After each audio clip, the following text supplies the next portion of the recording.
got away from that for a few years. I shall never forget the so-called new math. And the children, I was doing some substitute teaching in the public schools, and the children, uh, two or three or four in a classroom might be with you, but the rest weren't.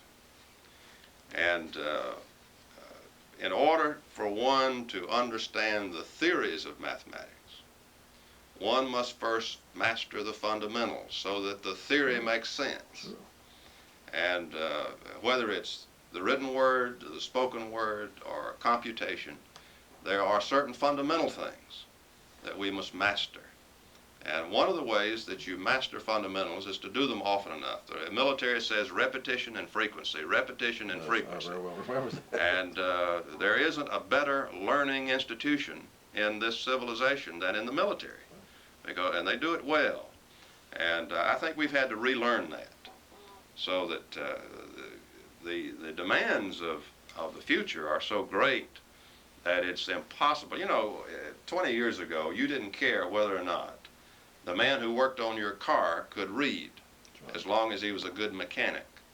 In the 1986 General Motors automobiles, some of them, there are 6 to 8 computers. Now, the handbooks that go with those cars are written at the 13th and 14th grade level.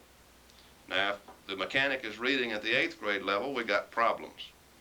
So it's imperative that we stress the language, ability to read and comprehend at all levels of our society. We're entering an era now of the so-called service information age. Great sophistication in computers, for instance, electronics, the laser, all kinds of things that are mind-boggling. There isn't any place for the illiterate. I agree. Well, the thing that has amazed me, I was reading an article a few days ago concerning the importance of the laser as regards people with glaucoma, cataracts, retinopathy, and almost everything, whereby hopefully we're going to almost cure those things with just the laser beam. Well, we've only scratched the surface. I realize. Only scratched the surface. Begun. Another change is that we have very rapidly now entered the age of a global economy. And this has implications all across our society.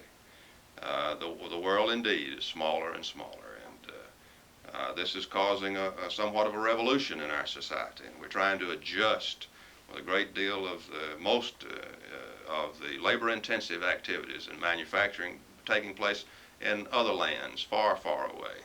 And so we're finding our people over here having to stay closer to the customer, to the actual buying public, in terms of the finished goods. If we do that, we can stay on top. But if we go back to try to manufacture at some raw level, that's being done cheaper and better overseas. And so we're having to adjust to that kind of thing. We are seeing that most of the service type things in our society are being done by people who were born in other countries and have migrated here.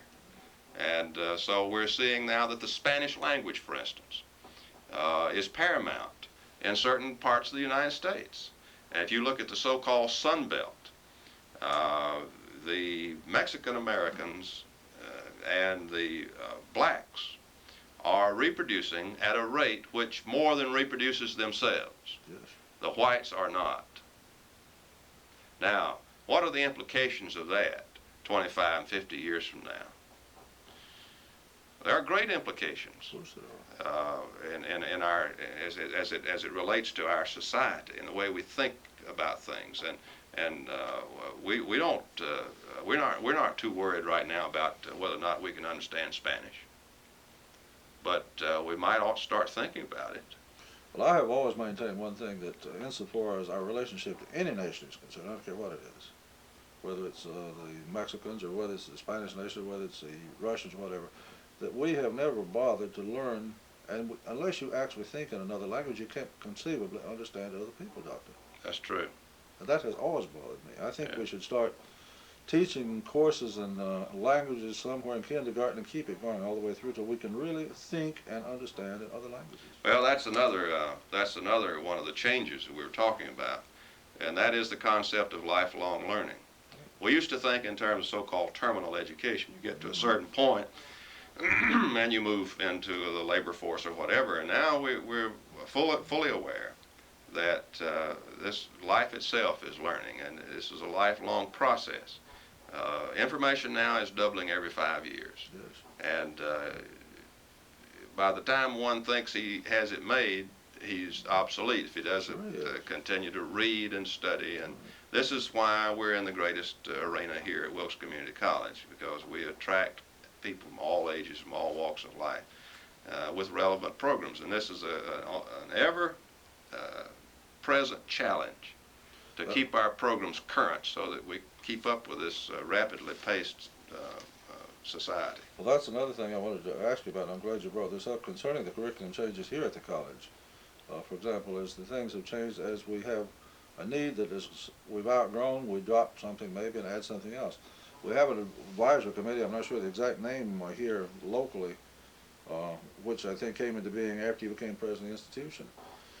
And what is their primary purpose, and what do they actually do, and how much effect do they have on us in achieving the needs of the community through the courses which are offered here? Well, it's not as dramatic as one might think. However, it is an influence. To have people involved in advisory capacities who are out on the firing line, so to speak. We don't want to ever get to the point where we have a town and gown situation, ivory tower. We've got to stay relevant. We've got to be out in the street from time to time to see what's going on. And these advisors serve that capacity, help us to a great extent. For them to be on our campus and for them to be in their shops is a good experience, because it keeps us thinking along the right lines. An advisor said to me one time, I don't know what I'm going to do. The people who are my mechanics in this plant are retiring. They've been with me 40 years. And they know where every pipe, every wire, they know how to fix anything, and what am I going to do? That comment brought about the industrial mechanics program, where we take young people and get them to know a little bit about electricity, a little bit about air conditioning, a little bit about welding, a little bit about pneumatics, a little bit about this and that, so that that person can go into a plant, and if he can't fix it, he can at least diagnose it. To take the place of that person who's learned it over a period of 40 years. An advisor can make us aware of a need, such as the training of delicatessen workers at Lowe's Foods, such as the need for training in electronics at Abitibi-Price Corporation, the need for a course in metrics at Southern Devices in Ashe County. We don't know these things if we don't get told these things many times. So we try to, that advisory committee, the big one, and then there is an advisory committee for each of the curriculum areas. And matter of fact, the executive committee of one of them is meeting tomorrow. And we'll keep them abreast of what we're trying to do. It's an informational thing. And then they will feed back to us what they perceive to be needs out there. And we try to mesh with programs to meet those needs. And as I said, it's not a perfect system, but it's an ongoing sort of thing where we are attempting more and more to meet the needs. That's right. Which is good. That brings up some other things. Some of the highlights of your presidency since you have been here with us. For example, we talked about changes in the curriculum. What about the building programs? There's something going on continually out here. I mean, every day I come on campus, I can't believe what I see, something new. Well, we've been very fortunate in that respect. The STEP project was the first one that we took on in '77 to build the steps up the hill to the other building, the other part of the campus. That really brought to life the Endowment Corporation, which was on paper, it never met, I don't think. I don't think it had. And didn't have any assets. Conrad Shaw and I put the first few dollars in that so that we could say it had something. And then we raised $110,000 and built that, what we refer to now as a hillside mall, the steps, 120 or 30 of them, and the beautiful rock work and so on. That showed us several things, that there's great potential out there, that people would support this institution if you had something that needed to be done.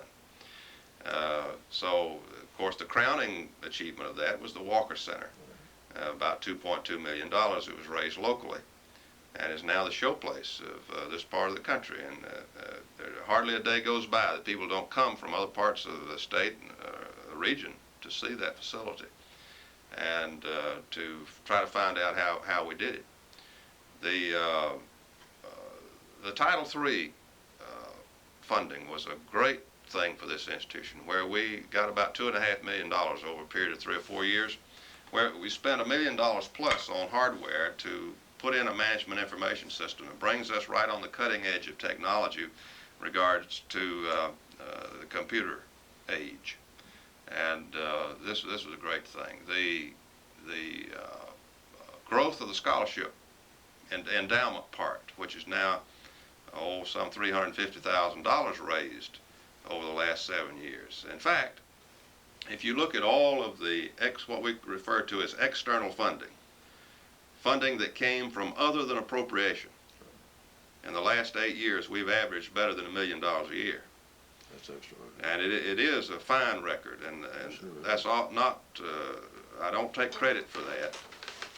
Bill had some leadership. Bill Davis and many other people in what we refer to as resource development have been very active. I spend a lot of time in that, and the fruits have been many. And our campus, so we look at the garden, the Rose Garden now, with a beautiful fountain, Ruth V. Carver Rose Garden, and there's some other things on the burner that we'll announce one of these days as they materialize, that are going to continue to improve our campus. We look ahead to a new library student center, an expansion to the power mechanics building, a new skill center across from the technical arts building, recreational facilities, perhaps one day a museum back of this building which would house the artifacts of Wilkes County as it should be housed, and some other things.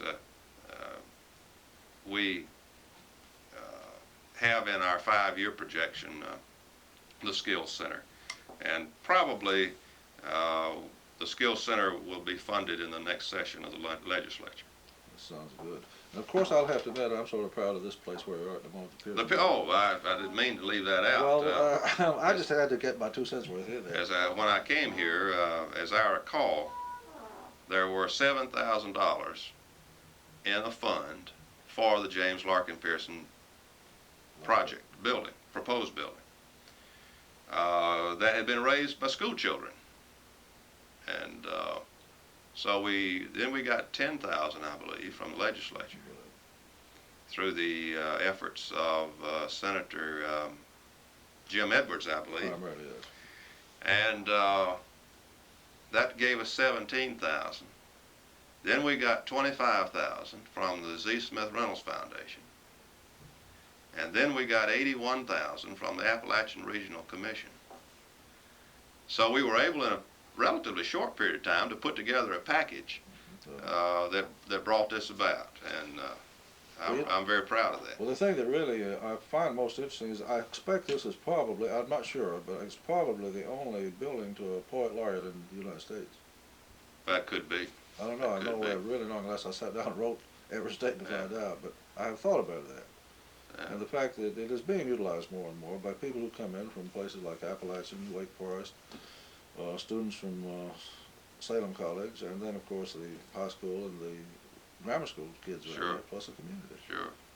And as you said, the importance of hopefully having a museum eventually, because I'll show you on when we finish this, the things that our Tupper sent over we went and picked them up the other day, his instruments, which his grandfather used from 1835 to 1875. Is that right? Which are pretty nice, plus some other old things this way. And of course, you see some of the things that are around in here which go back a long ways other than just me. Yeah. Well, you've been talking about the plans for the future then, more or less, of the college, and At the same time, you've been talking about staying busy, and I was thinking while you were talking about you're working all the time when you were a child, going to school and everything else, and since. Do you ever have any time now? Because every time that I go to a meeting anywhere, they either got you speaking or preaching. Or Well, I playing an do, instrument, I too. do speak a lot, and I enjoy that. Sometimes it gets to be a bit much because you know the well can run dry. Yes, well, I guess at times you But like to have a little bit to yourself. as a matter of fact, right now I'm preparing two things that I've got to do this weekend. Uh, but I consider that to be a part of my job. Sure. Uh, to the public part of my job, you know, there's only one college president here. We're not a metropolitan area. There's no way for me to get lost. So it's a glass house existence, and there are times, frankly, that I need to have a break from that Right. because it's so persistent, so constant, and the demands are great. And I'm not complaining about that. I don't want to be misunderstood. I am in my element. I love it. But yes, But and at I the know. same time, there are times when you need to back off, and I have those times. I have in recent years taken up golf, which is probably a mistake, but I I don't do know how have your game goes. I have some good dear friends, and we play. We go twice a year to the beach to play, 4 days at the time, and that's a nice little respite. Uh, then I play here when I have an opportunity, and will fit it in whenever I can. Give me a little bit of exercise, and the fellowship is the main thing. I try to write some.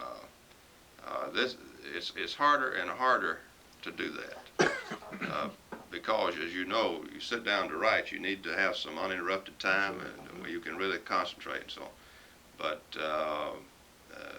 I have a piece out now, just distributed nationally through the National Council on Resource Development called Future Trends in Resource Development. I have an article which will come out sometime after the first of the year in the AACJC Journal, co-written with Lou Bender from Florida State about resource development, and particularly and specifically what we call the integrated model of resource development, which we've tried to put in place here at Wilkes Community College. I have some other things I'd like to get into in writing when I get to it. And then from time to time I like to read. My reading comes in bunches. When I'm talking about reading for pleasure now. Sure, I read a lot with the work, obviously. But sometimes I'll get into that and read for several weeks a number of books, and then I might go for several weeks not read anything. But recently I got into a fellow named Farrell Sams. He's from Georgia. He's a physician. He wrote a book called Run with a Horseman and The Whisper of the River, two books that I'd highly recommend to anybody if they want to have a good laugh, entertaining time. My wife's into one now, or she just finished it, called The Lonesome Dove. I haven't had a chance to get into that. I'm trying to read now a book called Chiefs, which was made into a movie down here in South Carolina somewhere about local chief of police and should be interesting. yeah, it is an interesting book. So that about takes care of my time. I make probably 40 to 50 addresses a year of one sort or another.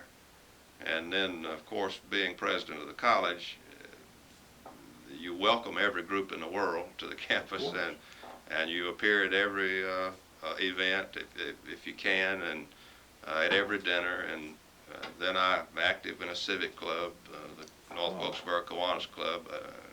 Try to stay active in that, past president of that group. So it's a full life.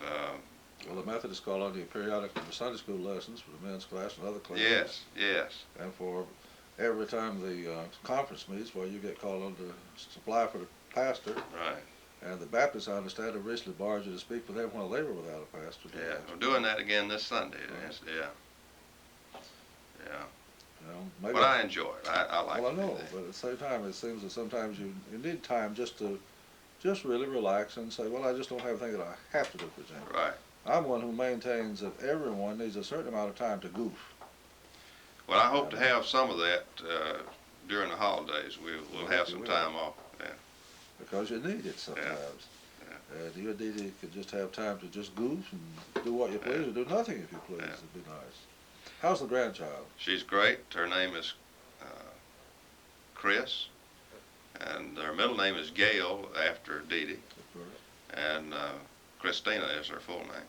She she is 5 years old and will be 6 on the 28th of this month. And she looks a lot like her grandmother, and I thought she's she was a well, whatever. sharp young lady. I love her dearly. She was up this weekend, as a matter of fact, this past weekend. And we'll get her on Christmas Day to come back up here for a few days. That's good. And she's having a big time. She's her birthday is such that she'll be late getting into the first grade. She's actually in kindergarten now, and she's going to be a big girl, tall. So like her grandfather. Yeah, yeah. Well, that But sounds good. she's brought a real joy to our lives. I'll tell you that. Well, I could tell that the few times I've seen her here on campus when you would have her, when she would have you. That's right. Yeah, that's the way she's got me. Uh, well, let me see now. I think I understood you to make the comment, if you don't mind me saying this, that you were going to, when there was a faculty staff meeting some time ago, that you had no plans of leaving Wilkes County and you hope to stay here for the rest of your life, and that's what we hope is going to happen. Did I hear right? Yeah, I said words to that effect. You know, I've been here now in the well into the ninth year. That's a little bit unusual. When you look at the whole spectrum of colleges across this country, the tenure is something less than that. Although there are any number of people who stay throughout the entire career. Yes, sir. So, when I came here, I certainly thought I like to think in increments of 5. Yes. When I came here, the first thing we did was develop a 5-year plan. And now we're in the concluding up the second 5-year plan, and now we're about to meet shortly after the first of the year. We'll have a meeting of representatives of our constituencies to set the next 5-year plan. So we're already into that. The 5-year plan, sort of like the Russians planning things. That's right. That's right. So I like to do that. However, if you have a successful stay at a place and call attention to yourself by virtue of the fact that the school has done pretty well and enrollment's up and you've done some building and so on, a reputation, then people start to take some interest, and that has occurred. That's And it is occurring as we speak. And I'm flattered by that, to think that somebody else might be interested in what we have to offer. However, when I look at my situation, I look at the college and the work that is yet to be done. I look at my family and at Dee Dee's work downtown in North Wilkesboro. I'm very happy and very meaningful for her. Look at the friends that we've established over these years that I wouldn't take anything in the world for. Then that's another dimension. It makes it very difficult to even think about those things.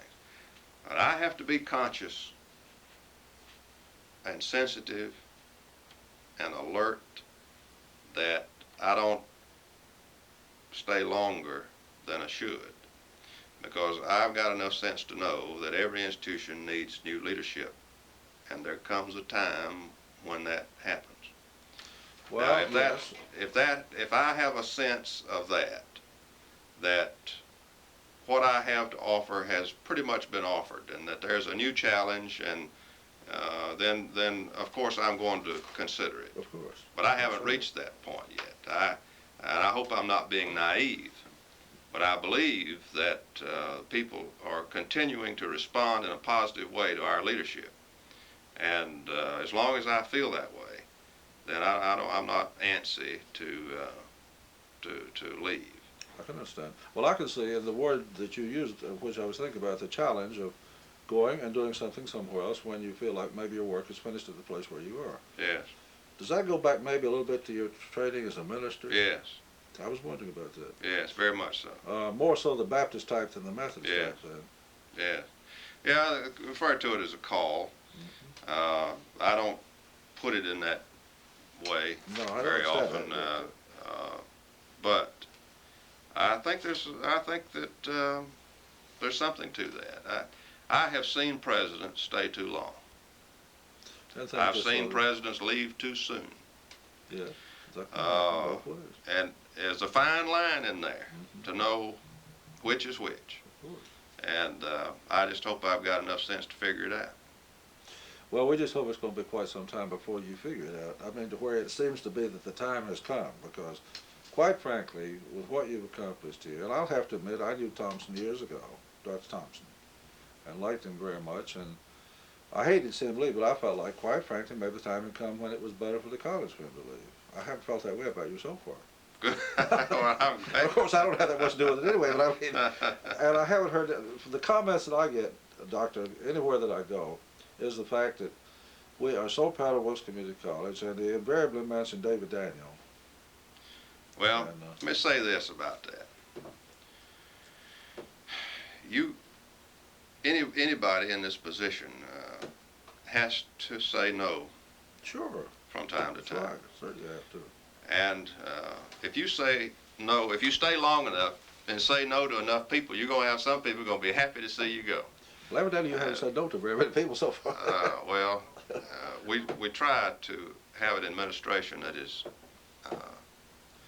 compassionate, that is not precipitous, that listens to people and tries to say yes in terms of utilizing the human resource to its potential. Sure. And the greatest job we have is to find the right people for the right job. Now, as long as we're doing that, you're right. But there are times when you have to look at a situation and say, this won't do. This cannot happen. This is the way we're going to do it. Now, we don't do that. We don't breathe